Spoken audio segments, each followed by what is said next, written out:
Hi friends, എല്ലാവർക്കും നമസ്കാരം. Entertainment കീഴിലേക്ക് എല്ലാവർക്കും സ്വാഗതം. യെസ്, എന്റർടൈൻമെന്റ് കിഴി അപ്ഡേറ്റ്സ് അല്ല, ഈ കിഴി എപ്പിസോഡാണ്. ഒരുപാട് അപ്ഡേറ്റ്സുകളുണ്ട്, എല്ലാം കിഴിക്കത്തോണ്ട് കിഴിയിലേക്ക് പോവാം. അപ്ഡേറ്റ്സ് അല്ല എന്ന് പറയാൻ പറ്റില്ലല്ലേ, അപ്ഡേറ്റ്സ് ആണ്.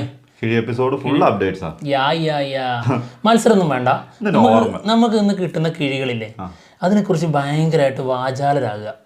അതെന്നും ചെയ്യുന്നതാണല്ലോ അല്ലെ, എന്നും തന്നെയാണല്ലോ. ഒരു ചെറുത് കിട്ടിയാലും പൊന്തിച്ച് കൊണ്ടുപോയിട്ട് 100 മാർക്ക് കൊടുക്കുന്ന ആൾക്കാരാ.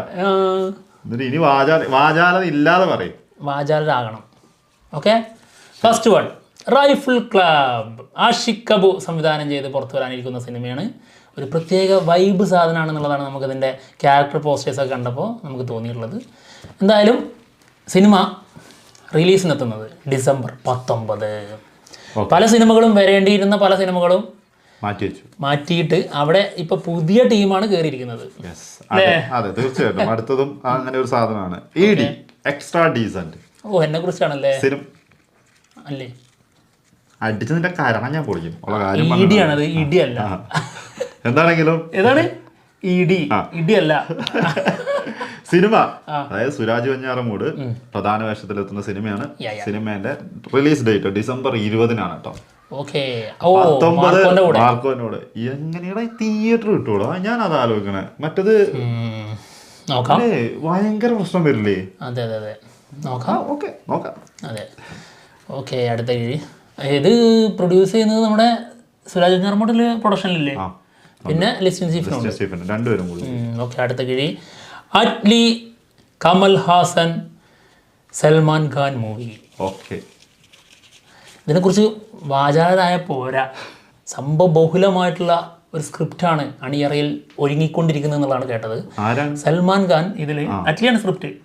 സൽമാൻ ഖാൻ ഇതിൽ ഒരു വാരിയറായിട്ട് വരും എന്നുള്ളതാണ്. അത് കുറേ കാലം മുമ്പുള്ള ഒരു പീരിയോഡിക് പരിപാടി. ഞാനിങ്ങനെ ആലോചിച്ച് നോക്കുമായിരുന്നു, വാരിയറായിട്ട് ഏതെങ്കിലും സിനിമ. ഞാൻ പറഞ്ഞുതരാം, ഗ്ലാഡിയേറ്റർ ഉണ്ടാകും, ട്രോയ് ഉണ്ടാകും, ജവാനും ഉണ്ടാവും. അതിനകത്ത് ഒരു വാരിയറായിട്ട് വരുന്നുണ്ടല്ലോ. അതല്ലേ പറഞ്ഞ, ഞാൻ ചെയ്തതിനകത്ത് ഞാൻ ഇങ്ങനെ ആലോചിക്കായിരുന്നു ഏതൊക്കെ ഉണ്ട്. അപ്പൊ ജവാനിൽ ആദ്യം കാണിക്കുന്ന ആ ചൈനക്കാരെ രക്ഷിക്കുന്ന ടീമുണ്ടല്ലോ, അതൊരു വാരിയറായിട്ട് വേണമെങ്കിൽ നമുക്ക് കൂട്ടാം. അതിന്റെയൊക്കെ ഒരു ഗണത്തിൽപ്പെട്ട ഒരു സാധനമായിരിക്കാം. എന്തായാലും പക്കാ വാരിയറായിട്ടുള്ള രീതിയിൽ. പിന്നെ പുനർജന്മം, ഇന്നത്തെ കാലഘട്ടത്തിലുള്ള സംഭവങ്ങളും ഒക്കെ വന്നിട്ട് വേണമെങ്കിൽ ഇതിനെ താൽക്കാലികമായിട്ട് മഗധീര എന്ന് വിളിക്കാമെന്ന്.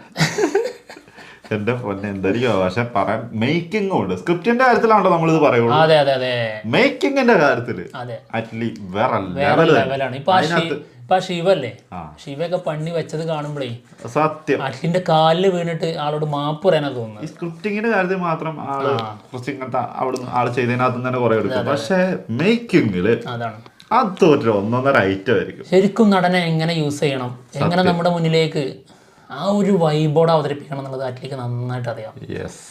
അത് കിട്ടും. അപ്പോൾ വാരിയറൊക്കെ ആയിട്ട് സൽമാൻ ഖാൻ്റെ അഴിഞ്ഞാട്ടായിരിക്കും. പിന്നെ കമൽ ഹാസന്റെ റോൾ എന്താണെന്നുള്ളത് നമുക്ക് അറിഞ്ഞുകൂടാ, അതും വേറെ ലെവലായിരിക്കും. രണ്ടുപേർക്കും ഒരേ തുല്യ ക്യാരക്ടറാണെന്നുള്ളതാണ്. ഓക്കെ, അടുത്തത് ഓക്കെ ബറോസ് സിനിമയുടെ ന്യൂ പോസ്റ്റർ വന്നിട്ടുണ്ട്. ഡിസംബർ 25 സിനിമ റിലീസിനെത്താണ്.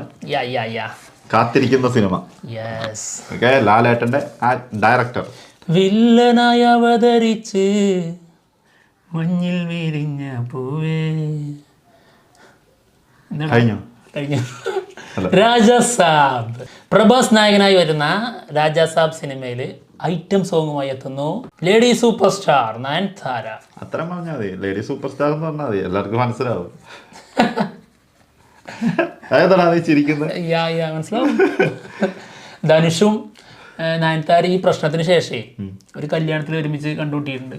ശരിക്കും റിയൽ ലൈഫ് പടയപ്പിയും നീലാംബരിയും അങ്ങനെ വേണം. അമ്മാരി ചെയ്തല്ല ചെയ്തേക്കുന്നത്. അടുത്തത് പ്രാവിൻകൂട് ഷാപ്പ്. ഇതാണ് നമ്മൾ നേരത്തെ പറഞ്ഞ ഡിസംബർ 19-നും 20-നൊക്കെ റിലീസ് ചെയ്യാനിരുന്ന സിനിമകൾ എല്ലാം പോസ്റ്റ്പോൺ ചെയ്തിട്ടുണ്ട്. പകരം പുതിയ സിനിമകളാണ് അവിടേക്ക് വന്നിട്ടുള്ളത്. എന്താണെങ്കിലും പ്രാവിൻകൂട് ഷാപ്പ് ഡിസംബർ 20-നായിരുന്നു തോന്നുന്നു, 20-നോ 21-നോ ഡേറ്റ് ഒന്നും ഉണ്ടായിരുന്നില്ല ആ ടൈമിൽ പറഞ്ഞിട്ടുണ്ടായിരുന്നു. അപ്പം ആ സിനിമയാണ് ഇപ്പൊ പോസ്റ്റ്പോൺ ചെയ്തിരിക്കുന്നത് ജനുവരി 16-ലേക്ക്. ഒഫീഷ്യലി വന്നിട്ടില്ല, 16 അവർ മാർക്ക് ചെയ്തിരിക്കുന്നതെന്നാണ് കേട്ടത്. സിനിമകൾ അങ്ങനെ ഇഷ്ടം പോലെ വരുന്നു, വരുന്നു വരുന്നു വരുന്നു വരാനായിട്ട് ഇങ്ങനെ തയ്യാറാവുന്നു. എത്ര സിനിമകൾ, ജനുവരിയിൽ എത്ര സിനിമകളുണ്ട്, കൊടൂര സിനിമകൾ. മലയാളത്തിൽ നിന്ന് തന്നെ ഒരു പട്ട. ഡിസംബറിൽ ഇത് കഴിഞ്ഞു എന്നാണ് കരുതുന്നത്.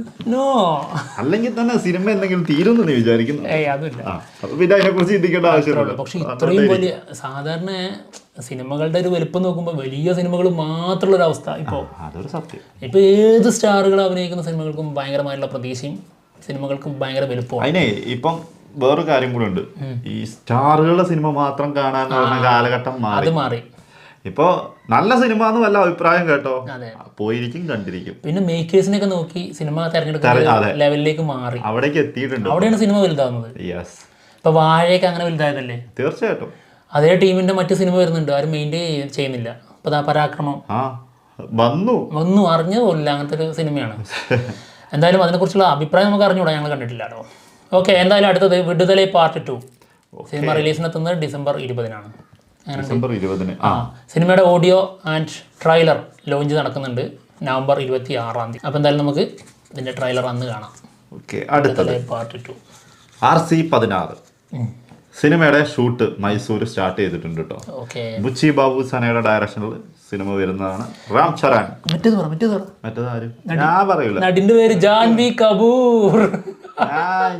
എനിക്ക് അങ്ങനെ താല്പര്യമില്ല. ഒരു ചെറിയൊരു ബാത്ത് ടബ് നമ്മൾ തയ്യാറാക്കി കൊടുക്കുന്നു, എന്നിട്ട് കുറച്ച് മാത്രം ഡ്രസ്സ് ഇട്ടിട്ട് ആളെ കുളിക്കാനായിട്ട് ഇരുത്തുന്നു. എന്നിട്ട് കഥാപാത്രം സെറ്റ്. എന്നിട്ട് ഇതിന്റെ കഥ പറയാനായിട്ട് ഒരു അപ്പച്ചനെയും കൊണ്ട് ഇരുത്തുന്നു. കഴിഞ്ഞോ? ദേവരെ കറക്റ്റ് ആയോ? അല്ല, ആൾക്ക് ഉണ്ടാവുള്ളൂ. ദേവരെ മാറി ഇനി വേറെ ഏതെങ്കിലും വരയിൽ കൊണ്ടായാലും അതത്രേ ഉള്ളൂ. ഇത്ര തനിക്ക് ചെയ്യാനുള്ളൂന്ന്. എന്തായാലും അതൊക്കെ ഭീകരം. ഇതും നമ്മുടെ ദിശ പട്ടാണിയൊക്കെ ഒരേ അവസ്ഥയിലാണ്. എന്തെങ്കിലുമൊക്കെ കുറെ മണ്ടത്തരങ്ങൾ വിളിച്ചു പറയാനും കഴിഞ്ഞു നായിക. ഓക്കെ, സൂര്യ 44 സിനിമയുടെ ടൈറ്റിൽ ലുക്ക് ഇത് ഡിസംബർ 1st വീക്കിൽ ഉണ്ടാവും എന്നുള്ളതാണ് കേൾക്കുന്നത്. അത് തന്നെയാണ് ഏകദേശം പറഞ്ഞത്. അതെ, കാർത്തിക് സുബരാജ് സിനിമ റിലീസ് 2025 സമ്മറിലേക്ക്. ഓക്കെ, എന്തായാലും അതിൽ നമുക്കൊരു പ്രതീക്ഷ ഉണ്ട്. അടുത്തത് മമ്മൂക്ക, ലാലേട്ടൻ, മഹേഷ് നാരായണൻ, ഫഫ, കുഞ്ചാക്കോ ബോബൻ, നയൻതാര മൂവി. ഇത്രയൊക്കെ പറയണ്ടേ? മൂവ് എന്ന് പറഞ്ഞപ്പോ ഞാൻ മൂവി പോയിക്കൂടെ ഇറങ്ങി പോയെ. എന്താണെങ്കിലും സിനിമയുടെ ശ്രീലങ്ക ഷെഡ്യൂള് തീർന്നിട്ടുണ്ട്. നെക്സ്റ്റ് ഷെഡ്യൂൾ എവിടെ? ദുബായിലാണല്ലേ പറഞ്ഞ കേട്ടിരുന്നത്. അത് നമ്മള് റെഫർ ചെയ്യാത്തോണ്ടേ. നീ റെഫർ ചെയ്യണ്ട, പക്ഷെ ഞാൻ റെഫർ ചെയ്തായിരുന്നു. അടുത്ത് ദുബായിലാ. ഓക്കെ, പട്ടച്ചോനെ അവിടെ തന്നെ ആണ്. ഓക്കെ, അടുത്ത സ്പിരിറ്റ്. വാചാലരാകേണ്ട ആവശ്യമില്ലല്ലോ സ്പിരിറ്റിന്. ആ ഒരു സ്പിരിറ്റ് വന്നില്ല നിങ്ങൾക്ക്? സ്പിരിറ്റ് എന്ന് വായിച്ചപ്പോഴേ. ഓക്കെ, നമ്മുടെ സന്ദീപ് റെഡ്ഡി വാങ്ക ഒരുക്കുന്ന പ്രഭാസ് മൂവിയാണ്. സിനിമയിൽ ഡോൺലി ഉണ്ട് എന്നുള്ളത് കേട്ടിട്ടുണ്ടായിരുന്നു. ഈ ഡോൺലിയുടെ ക്യാരക്ടറിനെ കുറിച്ച് ആളിതിലുണ്ടോ ഇല്ലയോ, ഇനി ഉണ്ടെങ്കിൽ എന്ത് എന്നുള്ളതിൻ്റെയൊക്കെ ഒരു ചെറിയൊരു അപ്ഡേറ്റ് ഉടനടി പുറത്തുവിടും എന്നുള്ളത് സന്ദീപ് റെഡ്ഡി വാങ്ക പറഞ്ഞിട്ടുണ്ട്. സന്ദീപ് റെഡ്ഡി വാങ്ക ചെറുതായിട്ട് തെറ്റുണ്ടല്ലോ. ആള് വേറെ കാര്യം കൂടി പറഞ്ഞിട്ടുണ്ട്. എന്താടാ? പ്രഭാസിന്റെ നമ്മുടെ ബാഹുബലി ഇല്ലേ, ബാഹുബലിനെക്കാട്ടിലും വലിയൊരു സിനിമ ഒരുക്കാനാണ് സ്പിരിറ്റ് എന്ന് പറഞ്ഞത്. ഒരുക്കാൻ ശ്രമിക്കുവാണെന്നാണ്. അല്ല, സന്ദീപ് റെഡ്ഡി വാങ്ങി ഒരുക്കുകയും ചെയ്യും. പക്ഷെ ബാഹുബലി നടക്കൂല. അവർക്ക് കഴിയും എന്ത് കുറെ വയലൻസ് ഇങ്ങനെ കുത്തി നിറച്ച് സ്ത്രീ വിരുദ്ധത അങ്ങനെ കുത്തി നിറച്ച് കൊണ്ടുവരാനേ കഴിയുള്ളൂ. അത് ഇവിടെ നിനക്ക് അറിയാഞ്ഞിട്ടാ കിഴി താഴെ ചാടിപ്പോയി. ഇനി വേറെ കാര്യം പറഞ്ഞുതരാ. എടോ, ഈ നാട്ടിലെ ഈ ഇന്ത്യയിലുള്ള ജനങ്ങൾ മൊത്തം ടോക്സിക് ആടോ. അതൊക്കെ അറിയില്ല. അതൊക്കെ ഭയങ്കരമായിട്ട് ആഘോഷം. അത് ഞങ്ങൾ ടോക്സിക് ഇറക്കുന്നുണ്ട്. ഗീതു മോഹൻദാസ് അപ്പൊ തരാട്ടോ. എന്തായാലും ബാഹുബലി അംഗീകരിക്കൂല. ബാഹുബലിക്ക് മുകളിലേക്ക് എന്തായാലും സന്ദീപ് റെഡ്ഡി വാങ്ങക്ക് പറ്റൂല. അടുത്തത് പറ്റൂല. അവന്റെ ചിന്താഗതി എന്താന്നുള്ളത് നമുക്കറിയാം. അത് അർജുൻ റെഡ്ഡി എടുത്ത് നോക്കിയോ, അനിമൽ എടുത്തോ. അവിടെ നിക്ക്, പറ്റുന്ന ആൾക്കാർ ഇവിടെ വേറെ ഉണ്ട്. പുഷ്പ 2. സോറി, ചിരിച്ചു. കിസിക് സോങ്. അതായത് കിസ് നമ്മൾ അവിടുന്ന് അടിച്ചാലും ഇവിടുന്ന് അടിച്ചാലും കിസ് തന്നെയല്ലേ. ആ രീതിയിലാണ് കിസിക് എന്നിട്ടുള്ളത്. എന്താണെങ്കിലും സോങ് വരുന്നു 24-ാം തീയതി നവംബർ. സിനിമ ഇപ്പം മാറും എന്നൊക്കെയുള്ള റൂമറുകൾ കേൾക്കുന്നുണ്ട് കേട്ടോ. ഉറപ്പായിട്ടില്ല, ഒഫീഷ്യലി വന്നിട്ടില്ല, പക്ഷെ അതിന്റെ വരും എന്നുള്ള രീതിയിലാണ് പറഞ്ഞു കേൾക്കുന്നത്. കണ്ടറിയാം. എന്തായാലും ശ്രീലീലയുടെ ഡാൻസ് ഒന്ന് കാണണം. മോനെ പൊളിക്കും. സൂര്യകാന്തിന്റെ ഡാൻസ് ഇപ്പൊ പഴയ ഏതെങ്കിലും ഒരു സിനിമ എടുത്ത് നോക്കി കണ്ടപ്പോ പുതിയതായിട്ട് എന്തോ അല്ലു അർജുന്റെ കൂടെ എങ്ങനെ ഉണ്ടാവും? വെറൈറ്റി ആയിരിക്കൂലേ? കിസിക്ക് അല്ലേ? കിസിക്ക് കൊള്ളാം, കാണാം. ഓക്കെ, അടുത്ത ഏഴ് കാത്തിരിപ്പോ. അപ്പോൾ മുതൽ സാധനം സൂര്യ 45. ഓക്കെ, സൂര്യ 45 ഡിസംബറിൽ ഫസ്റ്റ് വീക്കിൽ ഷൂട്ട് തുടങ്ങും എന്നുള്ളത് കേൾക്കുന്നു. RJ ബാലാജി സംവിധാനം ചെയ്യുന്ന സിനിമ കേട്ടോ. അത് നമ്മളെ പേടിപ്പിക്കുന്നുണ്ട്. തൃഷയാണ് നായിക. തൃഷയാണ് നായികയായിട്ട് വരുന്നത് എന്നുള്ളതാണ്. അടുത്തത് അടിപൊളി കർണ. സിനിമ കഴിഞ്ഞിക്കണ്. ഉപേക്ഷിച്ചു എന്നാണ്, ഉപേക്ഷിച്ചു എന്നുള്ള റിപ്പോർട്ടുകളാണ് വരുന്നത്. കാരണം പറയുന്നതൊക്കെ ഭയങ്കര രസകരമായ കാരണമാണ്. പരാജയം കാരണമാണ് സിനിമ. അതൊക്കെ വെറുതെയാണ് കേട്ടോ. അതൊക്കെ സോഷ്യൽ മീഡിയയും വാർത്തകൾക്ക് അതിൻ്റെതായ ക്ലിക്ക് ബൈറ്റ് കിട്ടാൻ വേണ്ടിയിട്ട് ചേർത്ത് പറയുന്നതാണ്. അതായത് ഇതിന്റെ മുൻപേ ശരിക്കും ഷെൽഫായിട്ടുണ്ട്. ഓൾറെഡി ഇവര് പല ഇന്റർവ്യൂല് പറഞ്ഞെങ്കിലും അതിന്റെ ആ ഒരു വലിപ്പം അവിടെ നിൽക്കട്ടെ എന്ന് എഴുതി തന്നെയാന്ന് തോന്നുന്നു ഹൈഡ് ചെയ്ത് വെച്ചിട്ടുണ്ടായിരുന്നു. ഇതിപ്പം പുറത്ത് വരാൻ തുടങ്ങി ഇത് ഉപേക്ഷിച്ചു എന്നുള്ളത് സംഭവം. ശരിക്കും പറഞ്ഞു കഴിഞ്ഞാൽ എൻ്റെ പേഴ്സണൽ ഒപ്പീനിയനാണ്, നന്നായി. അത് നന്നായി കാര്യമായിട്ട്. അതായത് ഇപ്പോൾ 2.5 വർഷത്തിൻ്റെ എഫേർട്ട് കങ്കോക്ക് വേണ്ടിയിട്ട് സൂര്യ കൊടുത്തിട്ടുണ്ടായിരുന്നു. എഫേർട്ടാണേ സംഭവം, ഔട്ട് എന്തെന്നുള്ളതല്ലോ. ആ എഫേർട്ട് എടുത്തിട്ട് വളരെ നെഗറ്റീവായിട്ടുള്ള ഒരു ഔട്ട്പുട്ടാണ് കിട്ടിയിരിക്കുന്നത്. എന്തെങ്കിലും ഒരു പോസിറ്റീവ് ഈ സിനിമ കൊണ്ട് ഉണ്ടായോ എന്ന് ചോദിച്ചാൽ ഇല്ല, ഒന്നും ഉണ്ടായിട്ടില്ല. ചരിത്രത്തിൽ അതായത് കങ്കുവ ഇന്ത്യൻ സിനിമയിൽ ഏറ്റവും നഷ്ടം വരുത്തിയ സിനിമയായി മാറി. കാരണം അത്രയും ബഡ്ജറ്റിൽ പൈസ മുടക്കി ചെയ്തിട്ട് അതാണ് എന്താണ്. അപ്പോൾ ഒരു 2-3 വർഷമൊക്കെ ഒരു സിനിമക്ക് വേണ്ടിയിട്ട് എഫേർട്ട് ഇട്ടിട്ട് അത് നല്ല രീതിയിൽ വന്നിട്ടില്ലെങ്കിൽ പോയി. അല്ലെങ്കിൽ പിന്നെ നമുക്ക് വിശ്വാസമുള്ള കയ്യിൽ ഏൽപ്പിക്കണം. SS രാജമൗലി, നാഗ് അശ്വിൻ, പിന്നെ നമ്മുടെ പ്രശാന്ത് നീല്. ആൾക്കിപ്പോൾ ആൾ എത്രത്തോളം മുന്നോട്ട് പോകുന്ന അറിയില്ലെങ്കിലും പക്ഷെ ആ രീതിയിൽ അവതരിപ്പിക്കാൻ പറ്റും. അതൊരു സത്യം. ഔട്ട് കിട്ടും. അല്ലെങ്കിൽ ശിവ പണ്ഡിയ പോലെ ഉണ്ടാവും. ശരിയല്ലേ? പിന്നെ ആ ചെറുക്കല്ലേ രജിഷ വിജയനെ പോലെയുള്ള ഒരു കുട്ടി ഉണ്ടല്ലോ, ചക്കൻ, ആ വെറുപ്പീര് ചക്കൻ എന്നിട്ട് വിതുമ്പാണ്. എന്ത് കണ്ടിട്ട്? ഒരു കിളി വന്നിട്ട് ആ കുഞ്ഞിന് തീറ്റ കൊടുക്കുന്ന കണ്ടിട്ട് വിതുമ്പുന്നു. അത് കണ്ടിട്ട് സൂര്യണ്ണൻ വിതുമ്പുന്നു. അതല്ല, അത് തീറ്റ കൊടുക്കുന്ന കാണുമ്പോ കുട്ടി കരയുന്നു. എന്നിട്ട് കുട്ടി ഇങ്ങനെ സൂര്യനെ നോക്കുകയാണ്. സൂര്യ ആ ഒരു എക്സ്പ്രഷൻ ഉണ്ടല്ലോ, അതേപോലെ വേറെ സാധനം തിയേറ്ററിൽ നിന്ന് എന്തായിരുന്നു അതിനുള്ള റെസ്പോൺസ് എന്നറിയാം. അതാണ് ഇത്. അതേപോലെ വേറെ സാധനം ഉണ്ട്, പാസ് എന്നൊക്കെ പറഞ്ഞ ഇതൊക്കെയാണ്.